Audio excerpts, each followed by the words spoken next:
يا رب سترك من صوادي فالأيام جرت بي الدنيا في يوم وضحاها، وأعوذ بك من كل حاسد ولوام من عالم ما يندرى وشوارها. بصدري هموم وفي عقلي وهم ما غير جاهدها وكابد عناها، مشاكلي خلتني أغيب الأعوام عن ساحة فيها الرجال اتباها. خذنا ميادين الشرف شرق وشام ولا زلت فارسها وحامي يحماها، على ظهور الخيل حطمت الأرقام الأخصام فالأشواط باحت خلفها. سريت ربعي في المهمات الأعظم غيري ما سرها وزود بلاها، الخيل والبدا والموقف الهرم أحبها واتعب لها وحماها. والحين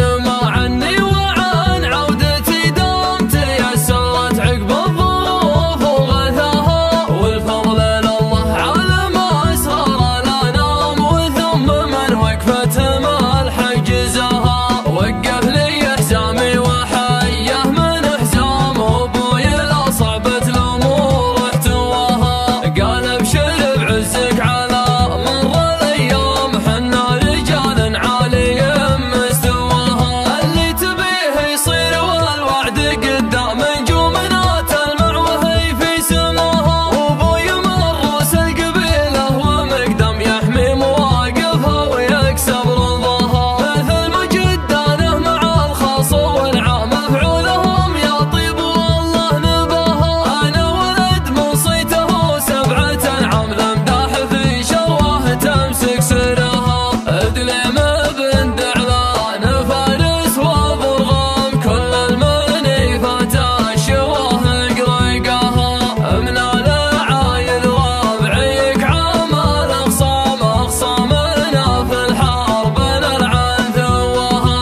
ابناء عبيده في الجهل ولا الاسلام قبيله ما هي بتشقر عصاها، اعلامها تعلو على كل الاعلام يا كبرها متها ومكبر غلاها. يا رب سترك من صوادي فالأيام جرت بي الدنيا في يوم وضحاها، وأعوذ بك من كل حاسد ولوام من عالم ما يندرى وشوارها. بصدري هموم وفي عقلي وهم ما غير جاهدها وكابد عناها، مشاكلي خلت